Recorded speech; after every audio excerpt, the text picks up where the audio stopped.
Hi guy, welcome to the AMIGArama podcast. As always, I'm your host Lorfarius, and in this week's show we will be taking a deep look at Lotus Turbo Challenge, if that's the correct name and I've not just messed it up.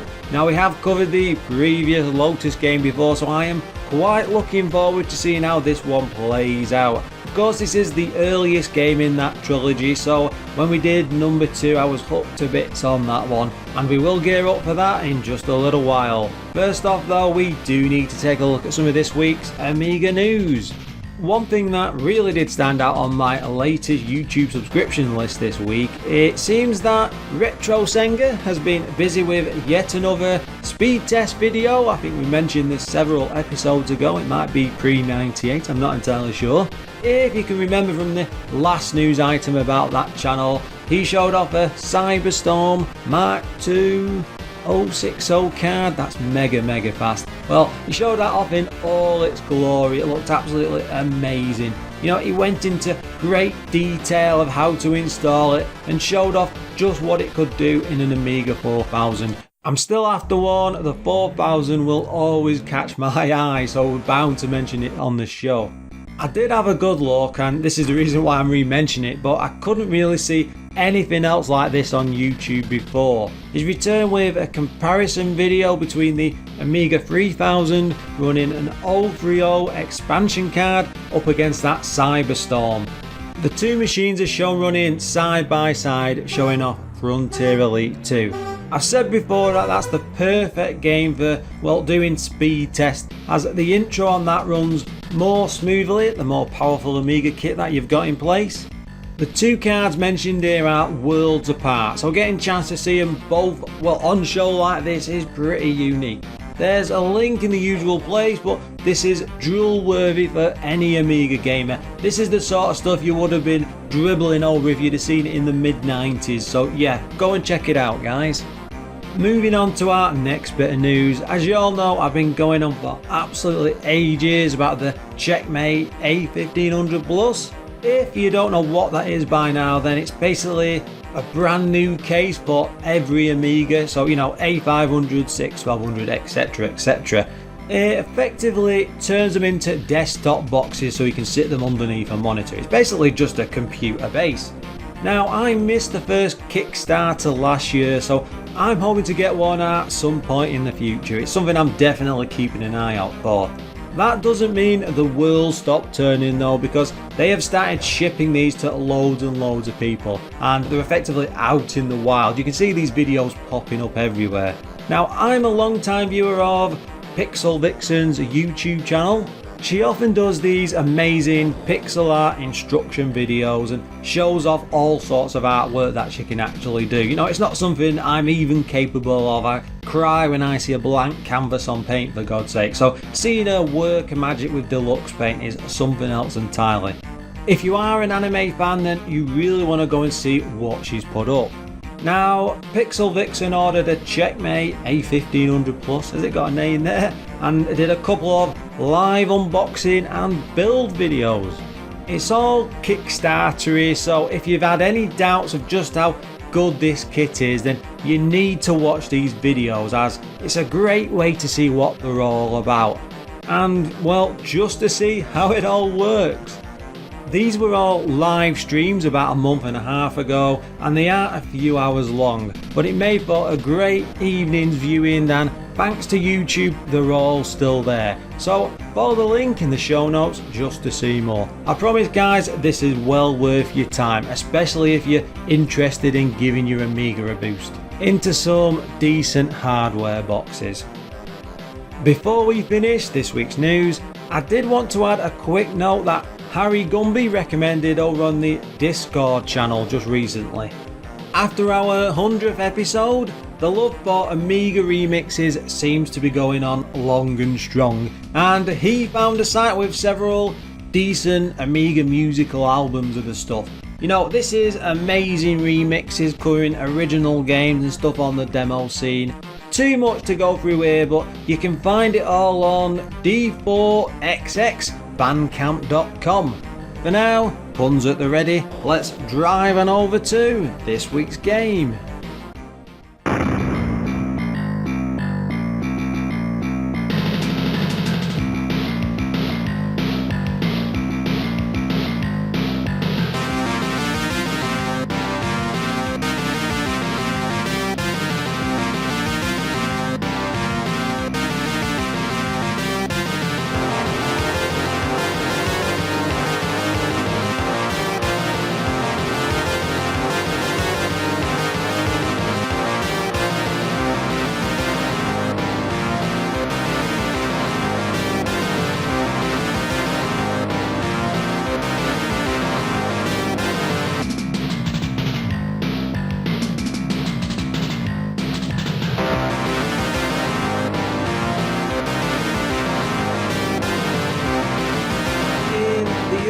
days of the show, I would spend absolutely ages trying to find games that were real heavy hitters.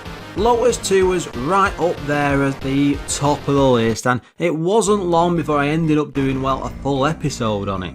Fast forward to today and, well, I'm wondering why I didn't start with the first and then go through the entire trilogy. Well, I was sort of still finding my feet, so anyway, that's my excuse. I don't think we've done a behind the car driving game since, well, Road Rash, and that must have been about 50 episodes. My god, it's almost a year since we did anything like that, so it's about time, and Lotus has just stepped up. We do need to work through that full trilogy though, so if I'm ever going to get through all the Amiga official releases, my god, what an outstanding thing that's going to be.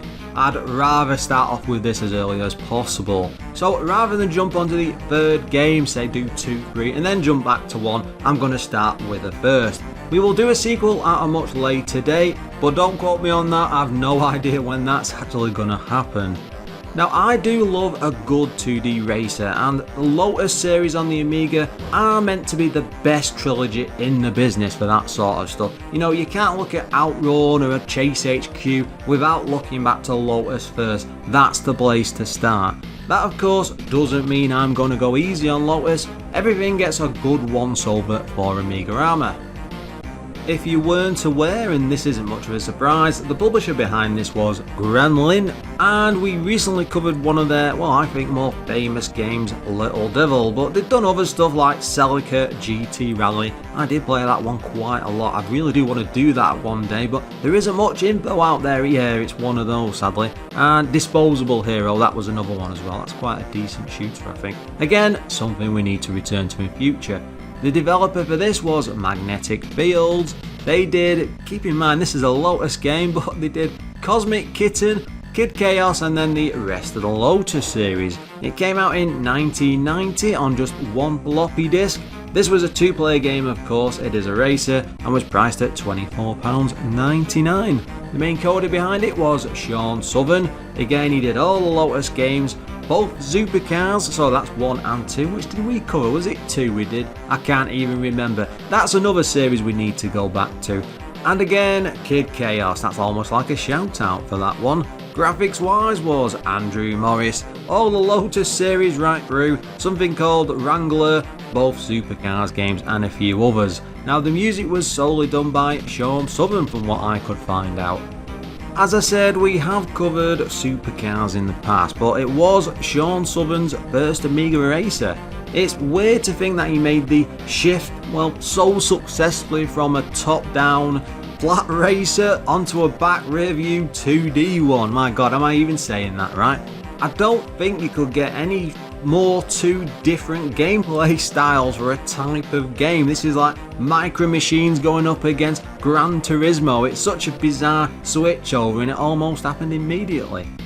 He worked for Magnetic Fields, of course, and they approached Gremlin with a single frame demo that showed off things like turns, hills and various laps, which they were very, very impressed with. Thanks to Sean's previous success with the supercars games, they pretty much guaranteed that this was gonna come out. They were very eager to publish it and push it out, and again, it looked very good from that demo. In the early days, it seems that Lotus wasn't actually Lotus, with Andrew Morris having to come up with Porsches to use on the actual tracks. When Gremlin acquired the Lotus license, the game's look was shifted mid-gear to fit the new, well, car type and make of the vehicle. This wasn't as big a deal as it might sound though, as it only needed, well, brief changes to the sprites around the edges instead of like the full game engine. I suppose it was like copy and paste for the time. I don't know what I'm talking about, it's coding gubbins anyway. They didn't seem to say it was a problem in the interviews I were reading. Lotus didn't really have much say over the production of the game, as an early demo was already in place, and with it covering the racing, the hills and how the roads would look, it already gave them a sort of idea of what the actual game would end up looking like. They were quite insistent that all of the correct information was displayed for all the cars, which turns out was quite a plus for Andrew Morris, who was a big car nut, and he relished having to use his car know-how to put all of this different stuff in. His dedication to making the cars look as close to the originals as possible is probably why the artwork in the game is just so fantastic in between the races, and especially across the entire Lotus trilogy. Sean's road engine was designed to move as quickly as possible, and one of the reasons why it's still so well regarded today. This all stems from the use of the Amiga's Blitter chip, which we use for all of the sprite animations on screen. Now, this was bigger than what the Amiga could actually handle, so the Blitter chip would have to draw each section bit by bit as the car passed over the hills and roads, with the tracks having to be mapped out. This was all possible thanks to Sean's fancy coding, which really was leagues ahead of what other people were doing at the time. Again, this is 1990 and it really is an impressive demo and an impressive game off the back of it. This is all down to one person and that magical Blitter chip. I suppose it's a bit like the Mega Drive one, is it? Blast processing, all that sort of stuff. Except it was real in the Amiga, it's nobody's fantasy. When I said mapped out for the tracks before, I'm sort of like using the wrong term there, because the tracks were sort of designed by numbers with points placed along a line. Now that would indicate the height of the road, and then the track or road would flow to reach each of the next ones one by one. That created a sort of seesaw effect with the roads rising and falling as you passed over them, a bit like a roller coaster.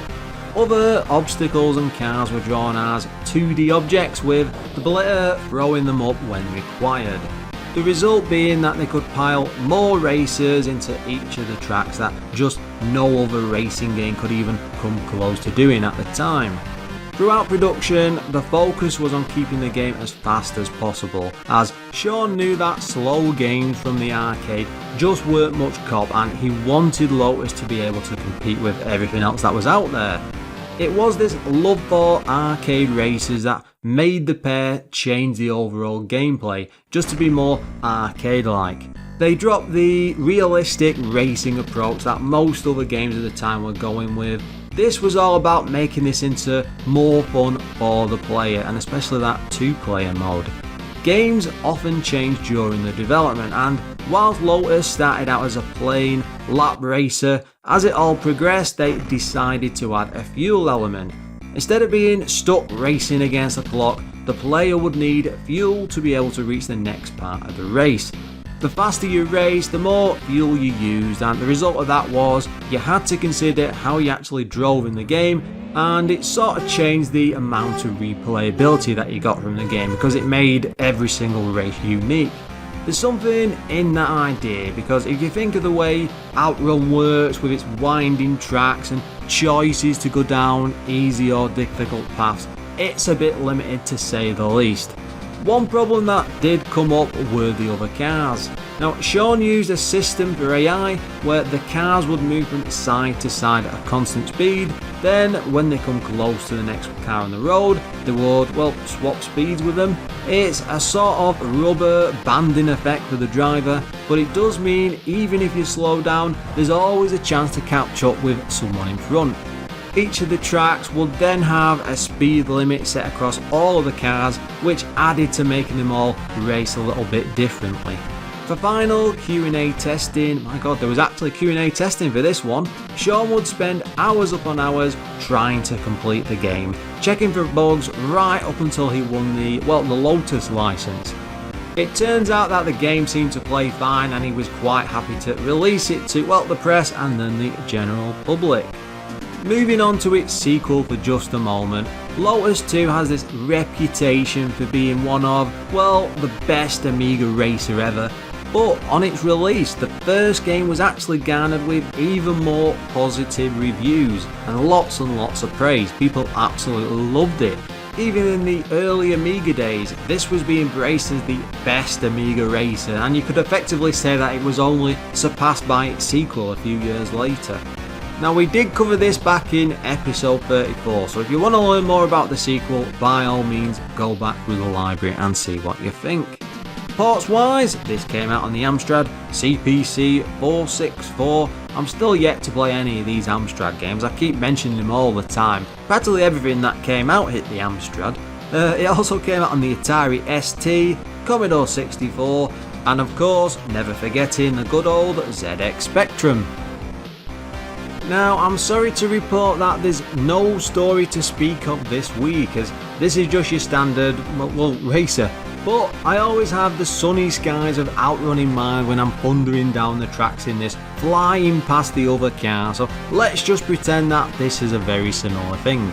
When starting the game, it shows off a high-end 90s CD drive. This is an in-car CD player, by the way. God almighty, CDs, does anyone still remember or even still collect those? I mean, I don't even think I've got any more left. Now, there's no dodgy radio like what you get in Outrun here to select the music. They were really going to go with the times, offering a choice of 4 different racing tracks, or if you want to focus, just the engine noises.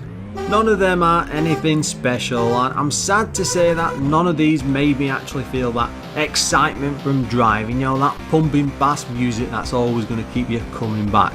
It's clear what they were going for, but it just doesn't quite work with the music. But only in this one, by the way. Forget about that when it comes to the sequels, that's a completely different beast. Now, this is a split screen view for single and 2-player modes.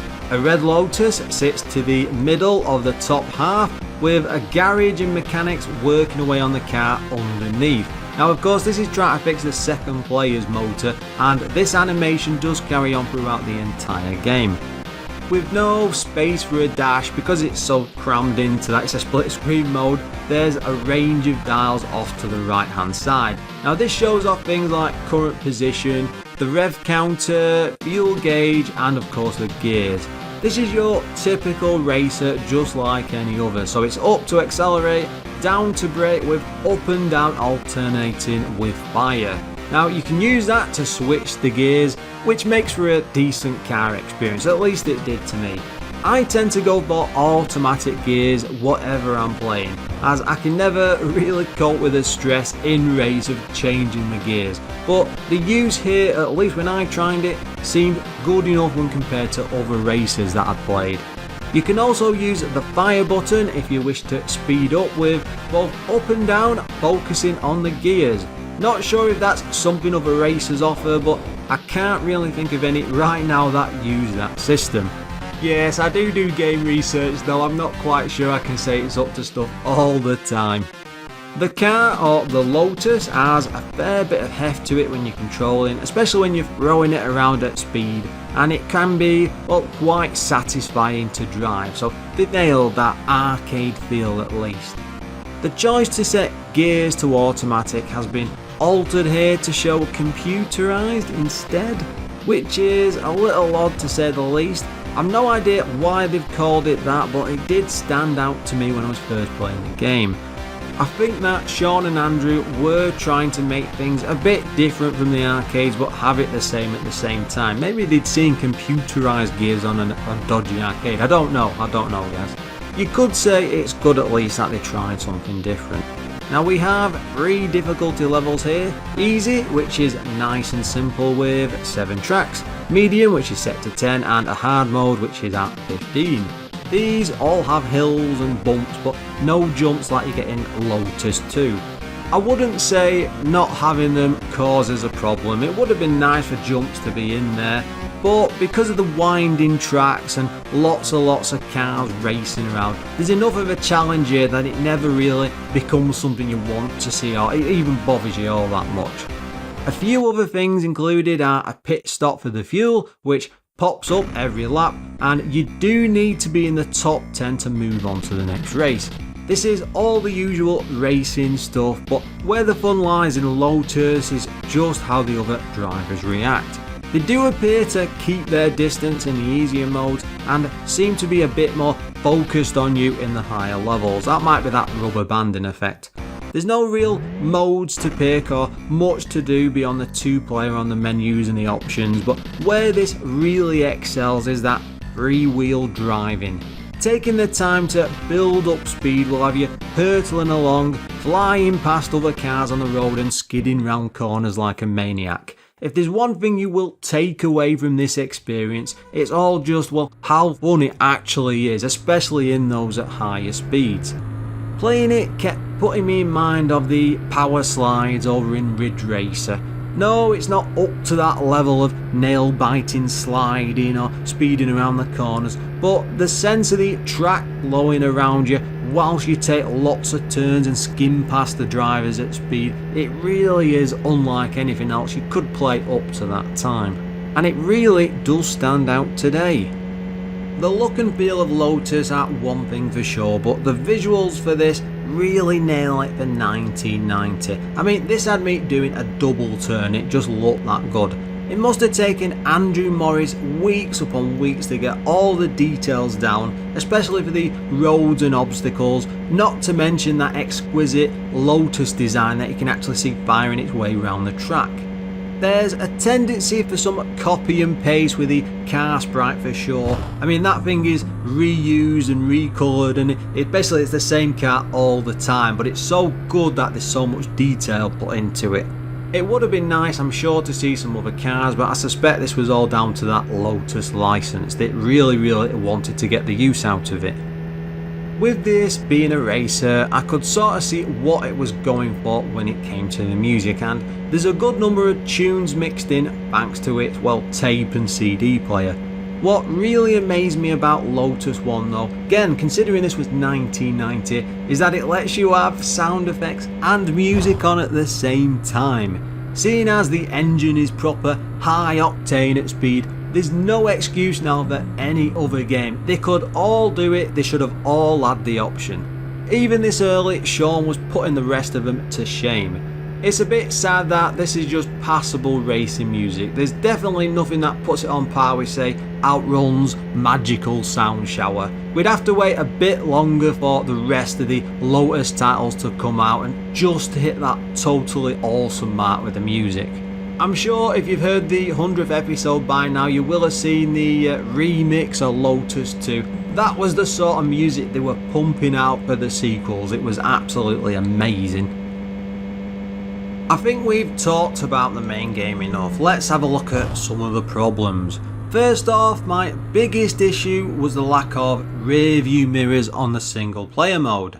The screen is split from the 2-player mode across the middle, and if that's not active, it shows a red Lotus where the second player would be. That's the one in the pits with all the mechanics working on it. Now, I would have preferred having like a dashboard down there, especially in this single player mode, because I don't want to see what the second player's up to. They could have also stuck some extra wing mirrors down there just so you could see behind the car. Now, if the Amiga can cope with 2 players playing at once and racing along the tracks, then surely a couple of mirrors shouldn't have been all that much of a problem. Next up, the lack of damage really does take away from the game. You can be speeding along at all sorts of super speeds and go head first into an obstacle but suffer nothing more than a clonk. Licensed stuff has always suffered from this sort of thing, but it does take away from the overall experience and that little bit of realism, and I just wish that they'd made a mode for it, or at least put some sort of cheat thing in so you could see some sort of damage. The next one I really have to bring up is hitting anything on the road or any sort of obstacle will drop you down to almost zero. You practically stop on the road. Now, that is understandable, this is a racer, except it can take absolutely ages to get right back up to them top speeds again. It's not like what you get, say, in Outrun. And on top of that, the car just feels way too slow to drive at the lower gears. I'm not sure why they did this, as the car and the engine are capable of much faster speeds, and it really does make it less arcadey. It's just, what I'm trying to say, it's very unsatisfying to get right up to the high speed, because it seems to take absolutely ages, and then you're driving around thinking, oh my god, I better not hit anything because I'm going to be in serious trouble. It just takes away from the game a little bit. I'd often find myself having loads of fun, then bump, it's done, and I'm spending forever trying to get right back up to that speed again and catch up to the next person. It's definitely not fun in high difficulty levels because of this, because it doesn't take much to bring your speed right down. I will say, and I said it before, the soundtracks are all a bit meh. I was glad you could turn them off. I mean, it's great to have that choice, but Everyone has different musical tastes, I'm sure, but for these, for me, they just really didn't work, and I expected more. I wanted better from it, especially from this series.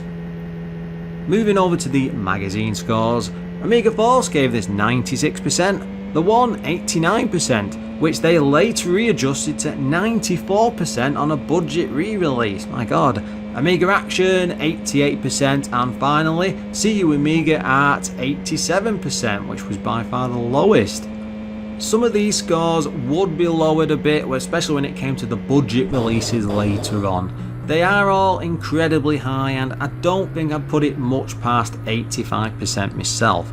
The excitement from the reviewers will be down to that really high speed and just how well it all runs, because nothing else at that time really ever compared. This is Shadow of the Beast sort of graphical, parallax scrolling, that sort of stuff with the multiple levels and things from fancy stuff. This is it for the driving games. This was as good as it got. Again, this was out in 1990. A year or two before this, you had things like Pirates and maybe Monkey Island. Or was that a bit behind? Anyway, games just didn't look this good at that time. And that speed is just incredible. And it's a real credit to Sean and basically the entire team that were involved with it. Before I go on about the gameplay though, I just couldn't go through this entire show without talking about that opening, movie or cutscene. The Lotus logo appears with the car shortly after, and it's got its headlights flickering and going up and down repeatedly. It's almost like it's winking at you in a very cheeky way, and there's this awesome backing music going on. No, it's not included as the racing music, that would have been awesome. Now, it's no way near the awesomeness of the sequel's tune, but as intros go, it's right up there as one of the best. I know nothing about cars either, and seeing all of the inside shots of the Lotus with piles and piles of technical info, it's almost like a car show. This must have been something that was done in deluxe paint, but honestly, it's unbelievable. If you're not going to play this game, you're not into car games, just go and watch that opening cutscene. Honestly, it's just worth it for that detail alone. Again, the detail going into this for that car, especially pre-internet, must have been painstaking to gather. I'm sure Lotus must have had some involvement for that, but again, it all needed putting together and putting in a way that can be presented properly in a game. I know Andrew Morris was behind all that, and he really does make this game stand out from the pack. I played a couple of games on Amiga Live in 2-player mode, and it's got to be one of those truly great fun experiences to have on there. The high speed when you're going full pelt down that road is nigh on perfect, and it's only off-putting when you actually crash and hit something else, again because it takes you ages to get right back up there to that speed. Even with the rubber banding, the other drivers do offer a decent enough challenge, especially when you need to approach a group of them and try and make your way through. They will try to run you out of the way or force you off the road. Now, all that aside, I really do think I've done my best here not to compare this constantly to Lotus 2. Some of that is bound to creep in at some point, and I have reviewed this, or at least I've tried to review it on its own merit. But at the end of the day, it's part of a trilogy, and I would be amiss not to mention the sequel. Thanks to the driving engine, they do seem quite similar to me, with more features obviously on the second one. Stuff like a full screen mode for the single player mode. That's a boon, instead of having to use that split screen where you've got the other Lotus on the bottom. The best comparison I can really think of making though is comparing the actual driving. In the sequel, it's just that little bit sharper. It does feel a lot better, and I think they have enhanced it a bit, so you're probably better going forward with that if you want to have a better driving experience. So I will say the sequel does improve on the first in some very, very good ways. It will always be the better choice, but if you're getting a bit bored of that and want to try an earlier spin-off with some very different tracks, and this is probably a good one just to give a go to. After Altered Beast, I did promise to cover something better this week, and I really do think that Lotus is fun enough to be able to stand on its own 2 feet, and it's even better if you can find someone else to play it with over on Amiga Live. I will follow up with Lotus 3 at some point. It's been forever since I did a 2D racer after all, so I will promise that we will finish the trilogy one day. Sadly, it's that time to shut shop for the week and finish the show. Before we do though, I would like to ask you guys one thing. I know I say this week after week after week, but I never get any coming in. If anyone has any sort of questions or maybe something we could talk about on the show, by all means, please drop me a line on Lorfarius at AMIGArama.com. You can also visit the main site on AMIGArama.com or also drop me a message on Twitter, which is at AMIGAramaPod. Each and every week I have to send out a huge thank you to all of our Patreon supporters. Honestly, I can't say how grateful I am that these guys have decided to donate to the show and help keep it running. I mean, this goes on year after year. I keep saying this episode after episode, but these guys really do deserve the thanks. And of course, this week they are 10 Minute Amiga Retrocast, Adam Bradley, Darren Coles, Dudley from Yestazine, Gary Heather, Graham Vebke, Glenn Milford from Casual Retro Gamer Weekly, Jason Warnes, Jan Holbo Rasmussen, Lawrence Giraud, O'Brien's Retro and Vintage, has a great website by the way, Pistol, Quentin Barnes, Richard Legg, Richard Pearson, Steve Engeldow, and last but never least, Treble. Thanks for listening and until next time guys.